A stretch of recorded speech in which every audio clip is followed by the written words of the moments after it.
Hey, Sennegence family. Thanks for joining us on today's episode of Billion Dollar Lips. My name is Adrienne Murphy, and on today's episode, we are focusing on sharing the truths and debunking the myths of direct sales and multi-level marketing, along with talking about how to create duplication within your network marketing strategy. Get that? Network. Kicking us off is one of the future PIT M3 keynote speakers and an internationally known network marketing specialist, Frazer Brooks.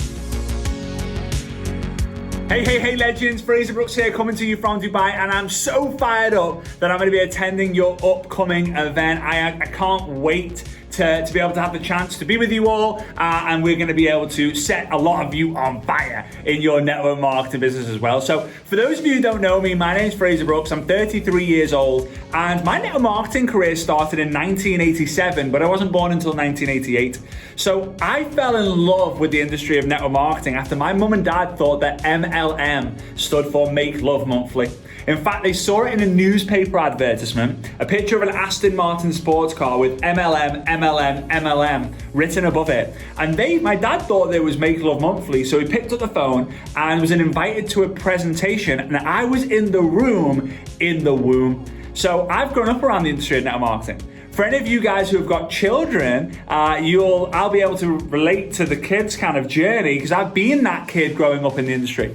And I became obsessed with seeing my parents travel around the world, changing the lives of other people. And I became so proud that when someone asked me, hey, Frazer, what do your mum and dad do? I would say they help people make money. They help people change their life for the better.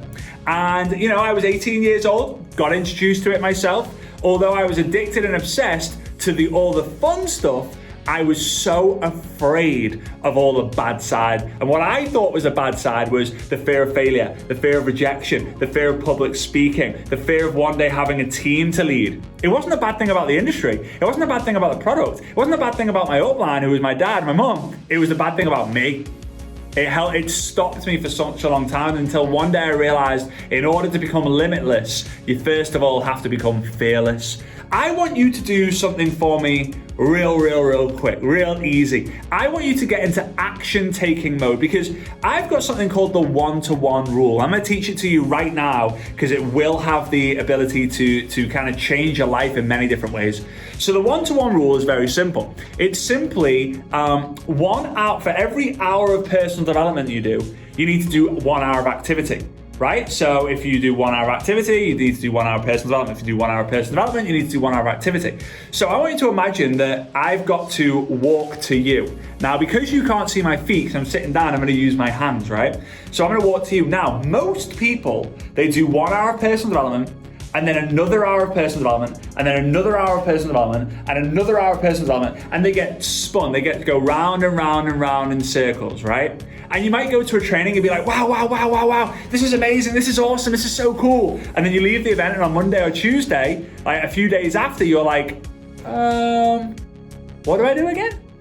I want to give you the how. So I want to make sure that you learn and do, learn and do, learn and do. So I'm going to lay out a roadmap for you, an ABC, a step 1, 2, 3 process that you can follow every single day. And if you do follow it, when you do follow it, you will get the success and you will move the needle significantly in your network marketing business. So I want to, obviously, I've spent a few minutes here talking to you about my story and stuff. So that's maybe the learning side. I want you to go ahead and do something. So I want you to make this post on Facebook, right? No colored backgrounds, no photos, just simple text. If you are seeing this post, I appreciate you in my life, and then drop the love heart at the end of that sentence. So if you're seeing this post, I appreciate you in my life, right? Watch that be one of the best posts that you do, right? And also, before you make this post, I want to teach you my CPR method. Some resuscitation, right, to set your social media, especially on Facebook, alive. So I want you to spend 5 minutes commenting on your prospects or friends' posts, right? Especially if they're people who are on the fence, people who have thought about joining, people who have considered joining, whatever. Go spend 5 minutes commenting, that's a C. Then spend 5 minutes making the post. It'll take you a lot less than spending 5 minutes making the post, right? If you're seeing this post, I want to let you know I appreciate you in my life, love heart. and then spend, that's the P, so CP, and the R is reply. So spend 5 minutes replying to the comments that come through off of that post or previous post that you've done if your commenting is limited or small. All right, and that's it. So I cannot wait to see you at the event. I cannot wait to share my experience, my wisdom, my success with you guys to make it so simple, because I believe a good, true leader in the network marketing profession is someone who makes things simple, fun, and exciting. I can't wait to excite you, bring some fun, and make it simple so you get wowed by the show, but you also go away and you know the how, because remember, it's not the wow, it's the how that counts. So make the decision to be there, commit to it, and execute on everything you need to make sure that you're in that room so we get to hang out and we have to have fun. So yeah, with that being said, I can't wait to see you there. Let's go. It's always so great hearing helpful marketing tips, especially from professionals like Frazer Brooks. Next, here's Phoebe Smith with a great application tutorial, and I have to say, she's one of the best. Hi everyone, my name's Phoebe and I'm going to show you how to create this glam look using our brand new amazing brush set. Oh my gosh, you're going to love them. The Sennegence Cosmetics Pro Brush Set comes with 10 pieces plus a cute bag, and it's also made with silky soft synthetic fibers, and it's also made with renewable materials.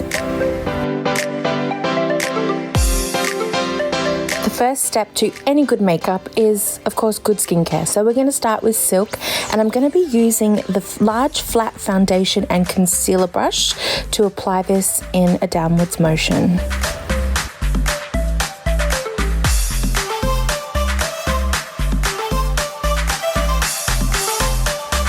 Next up is foundation, and I'll be using the large angled contour brush, and I'll be applying almond foundation with a little drop of light concealer just to bump up the coverage a little bit, and I'll be using the handle of the brush to mix it all together on the lid of the foundation before dotting it around my face.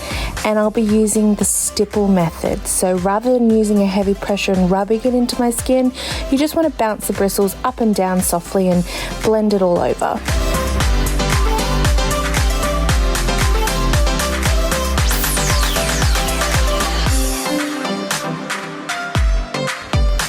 Now I'm grabbing the Duo Fiber Angled Brush. This one might be my favorite. I'm going to be using it a few different ways, and the first is for contouring. So I've got Pecan Foundation, and I'll be applying it to all the areas that I'd like to create a little bit of shadow and dimension. So on my cheekbone, my nose, my jawline, and the perimeter of my face, and also under my lip to give my lips a little bit of a pop. You'll notice I'm still using a stippling method as well as a very light touch for blending, because you don't want to apply too much pressure because you can end up taking your foundation off underneath and creating a patchy base. So just keep it light and blend, blend, blend.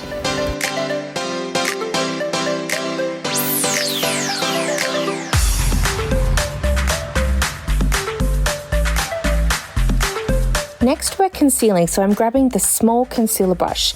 This is great for spot corrections, also cut creases.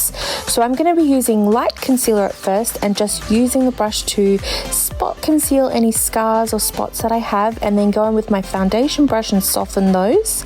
And now I'm adding white to the light concealer, and I'm using that for my under eyes, to lift my face, for the high points, and also I like to define my contouring a little bit just in the outer part of the face. Now I'm blending it all with the foundation brush. The shape of this brush is great because it actually gets into all the nooks and crannies really well while giving you a nice soft blend.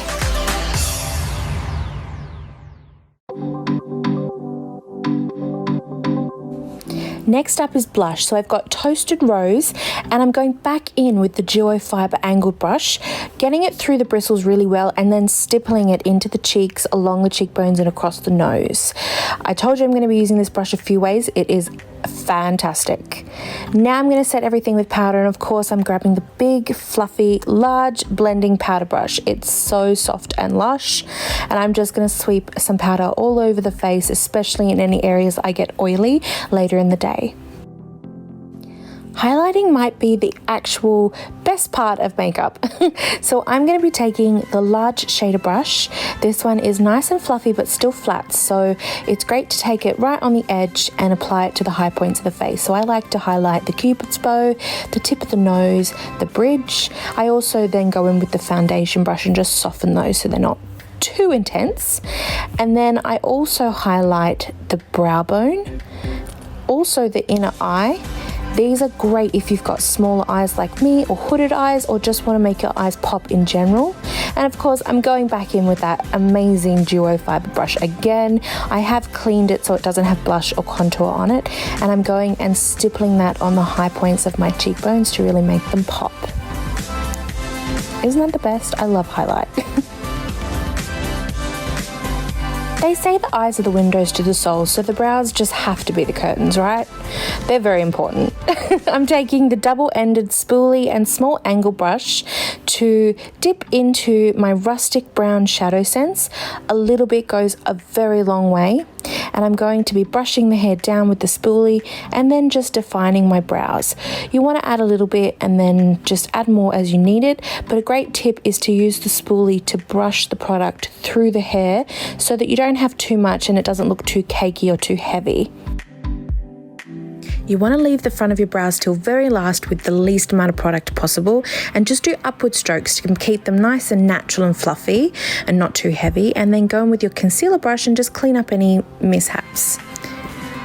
On to the best bit, eyes, of course. First up, I'm grabbing the Fluffy Eye Shading Brush.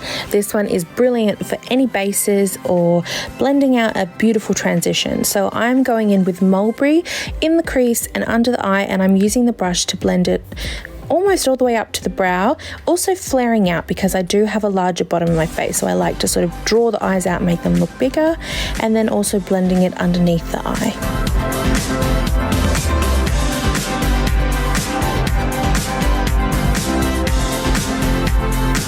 Now I'm grabbing the small shader brush. This one is great for getting right into the crease or any details, and I'm applying Garnet Shadow Sense on either side of my lid and then going in with that brush and just blending out the edges up towards the crease and flaring out. I promise you, spending a little bit more time on your blending will end up in a much better result. Also work in layers to build your color intensity. So do a thin layer, let it dry, and then build on top of it. Keep the first brush you used for the mulberry handy because you can use that to soften any edges, or if the color is a little bit too intense for you, use that to blend it out and soften it a little bit. I'm also applying the garnet underneath the eye to give the eye a little bit more drama.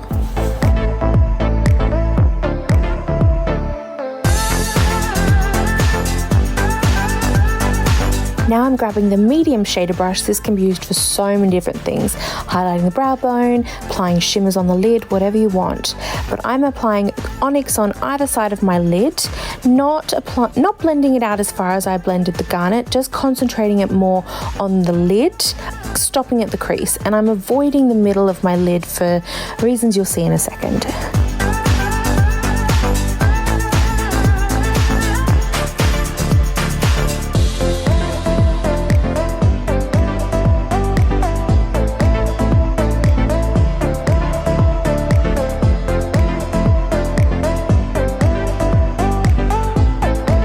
I'm going back in with the large shader brush. I used this previously for highlighting, and I'm using it to pack on and blend rose gold glitter on the center of my lid. I just love this color. Now I'm going to go in with black Isense pencil and line my tight line and my waterline, and then I'm also going to go back in with the medium shader brush and just soften any edges I created on the lower lash line. I'm also adding some liner to the outer corner of my eye and then going in with the angled liner brush to flare out for a little wing, a little smoky wing. Is this not the best mascara on the planet? Like, really? I'm applying mascara to my upper and lower lashes, and then I'm actually going to finish off with some half lashes for a little bit of drama. I really don't think anyone here needs me to show them how to use lip scents, so I applied Nude as liner, Nude Honey in the center, and Glossy Gloss on top. Finally, I'm going back in with the powder brush and using bronze dust to just warm up the perimeter of my face, make it look a little bit more bronzy, and that is it. That is a whole face using the gorgeous 10-piece brush set. Don't forget, makeup is fun. Use whatever brush for whatever reason suits you and just have fun with it. There's no rules. As promised, here's our boss lady, Joni Rogers-Conte, sharing her story of discovering direct sales and what this industry is all about. So everyone, listen up and listen in.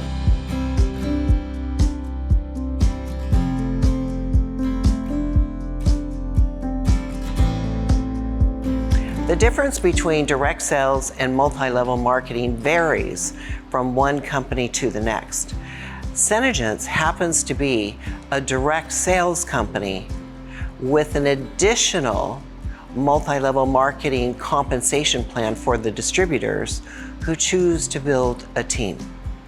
Now, direct sales is simply a form of moving products to end consumers, not that much different from a retailer.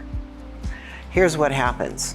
There's a manufacturer, Sennegence, and a distribution center, Sennegence, who sells products at wholesale to its distributors. The distributors sell to end consumers, and the earnings that the distributors make is the difference between the wholesale price they pay the company and the retail price that they charge the customer. That difference becomes their profit. That's direct sales. And over 90% of our distributors are direct sellers. Now, if you want, you can tag on the multi-level marketing compensation by inviting some of your customers to join you in selling the product. And that person accesses the product in the exact same way that the distributor who invited them does. The products are still made by the wholesaler, the manufacturer, us. We're distributed by the distributor, us, and we sell it to that now new distributor who in turn sells it to an end consumer. However, the person who invited this new distributor into the system now receives an override from the company for a small percentage of the wholesale purchase made by that distributor. So the company will pay that person who helped to expand the market share by inviting that new distributor into the company to continue to build a customer base, because everyone wins. The new distributor earns money.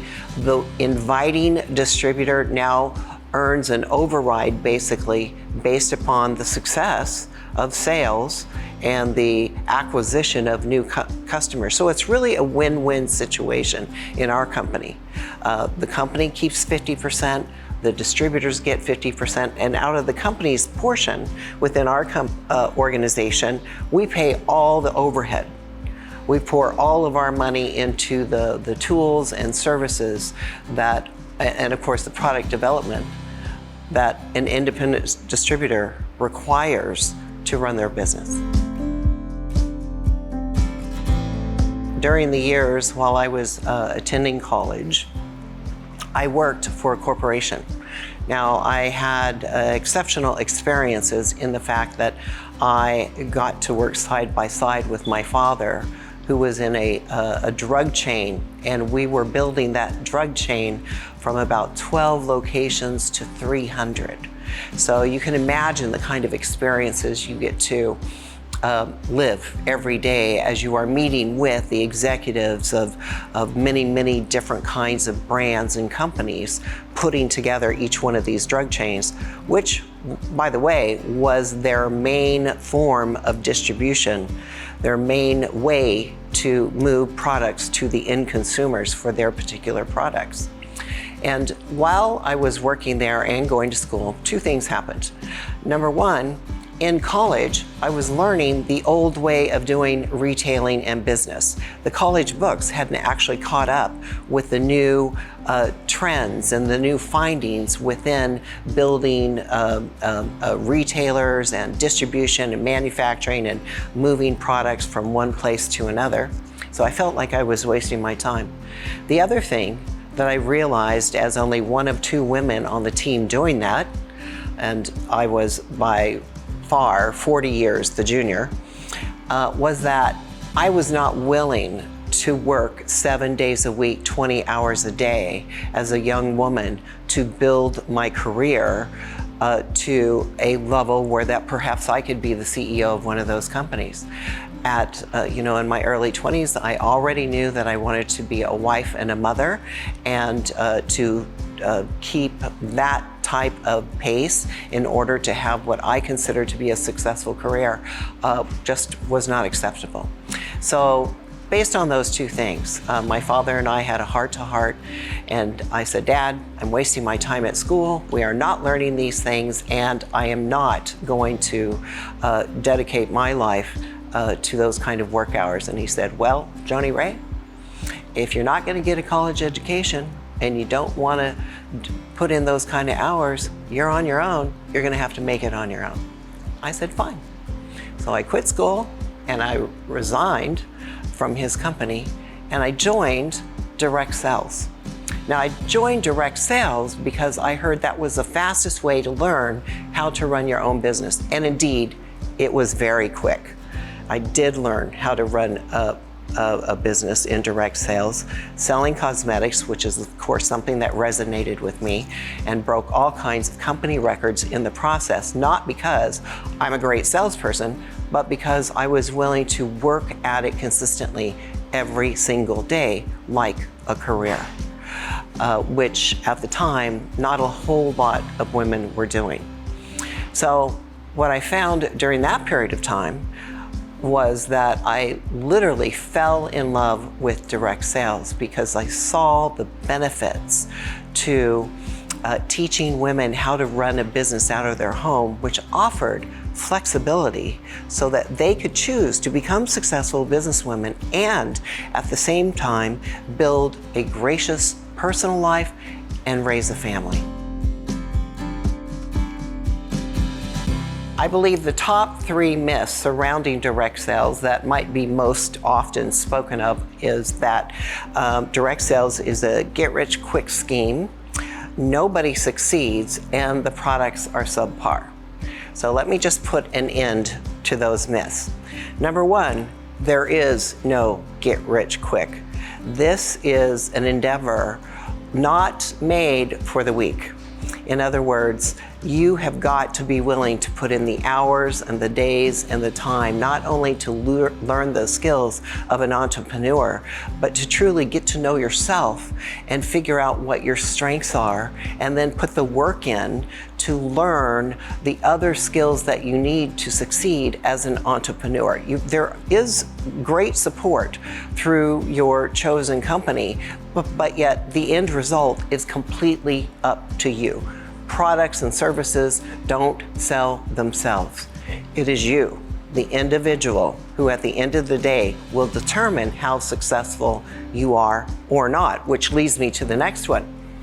When people join direct sales, I don't believe that they know that it is 100% up to them to succeed. It's not like going to a job that has a daily job description and you sit at a desk or go out and do that job description as it's designed to be performed by the company because they put in all the years and research to tell you exactly how to succeed at that job, and this is what you do, A, B, C, D. Because direct sales is more of an entrepreneurial type action, because it is different for every single person, it requires that that individual put together all the skill sets that would be a benefit to them as an individual based upon your personality that would lead them to a successful end result. Now, I know those are a lot of words, but you know what? that's a lot of analysis, that's a lot of study, that's a lot of practical application and trial and error that an individual has to put into that effort to succeed within direct sales. So it's not just a single job description, it's multifaceted. And that leads me to the third thing. Since indeed it is up to the individual, you want to make sure that the products that you represent are nothing but the highest quality product, because it is indeed that individual who's making a recommendation to their friends and family, whether they meet them online, through any other kind of social media or face-to-face, that person used this product. And those individuals have to trust that you as an entrepreneur are indeed telling the truth about the product, and the product or service performs in the way in which you told them it would. Now, if indeed the products were subpar, companies would not last, because distributors would not be willing to represent the product line and recommend those products to their friends and family, simply because they'd be embarrassed. So you know that if a company has been around for 10 years, they've got great products. I think I'm like every other woman I know, which is that when I find something that really works, when I find products or services or people that I really like, I recommend them to my friends, male and female. And so if you're looking for a product to represent, simply represent the products that you already love, products or services that you're passionate about, because that then becomes natural to pass on to your friends and family. And then as you're doing that, you're learning the other skills needed to talk to complete strangers about these products and services that you have. So be authentic, be true to yourself, and represent products that you're passionate about. I don't know about you guys, but I love learning as much as I can about how our business works. Knowledge is truly power. Also, I want to give a big thank you to Phoebe for sharing that amazing application technique. And that brings us to giveaway time. Today, we are so excited to gift a next level product, which you saw in the tutorial today, a brush set, plus we're going to throw in a powder. But wait, it gets better. We're going to give away 2. For a chance to win, all you have to do is tag a friend in the comments below. Well, that wraps this episode of $1 Billion Lips. Thank you so much for tuning in. And as a reminder, choose to live life in love and abundance, and then work for it.